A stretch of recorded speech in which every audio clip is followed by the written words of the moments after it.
Kritikal naman ang isang tsuper ng jeep matapos pagsaksakay ng isang lalaki sa Pasay.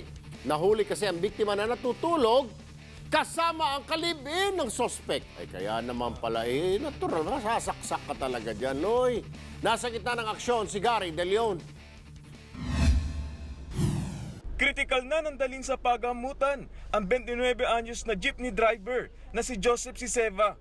Sinaksak ng espatula si Joseph ng kinakasama ng kanyang kasintahan habang natutulog sa San Roque Cabrera, Pasay. Nakita nila sa labas na may nagsisigawan na, sisigaw na yung babae. Wala namang pagsisisi ang 54 anyos na si Isabelito Ignacio sa ginawang pagsaksak kay Joseph. Mayroon na po nagsasabi doon sa amin na may boyfriend siya na driver. Ngayon pag kinukonsulta ko po siya, wala daw. Nahuli daw ni Ignacio ang 45 anyos na kinakasama na katabi sa higaan si Joseph. Kaya nagdilim ang kanyang paningin.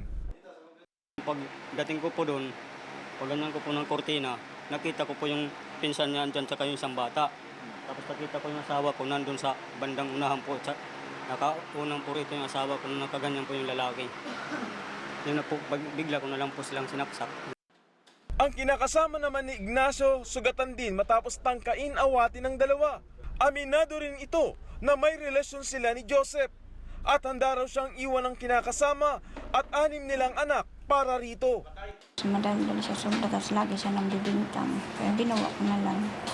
Pero si Ignacio sa kabila na nangyari, handa raw tanggapin muli si Luz Biminda. Lagi ko naman po sa kinakarin sa tuwing aalis ako sa Kaya lang minsan parang papahalik na lang sa akin.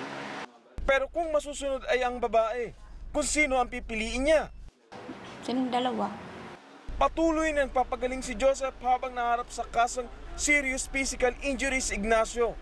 Umaaksyon, Gary De Leon, News 5. Be sure to come back. Use 5 everywhere. Copyright 2016.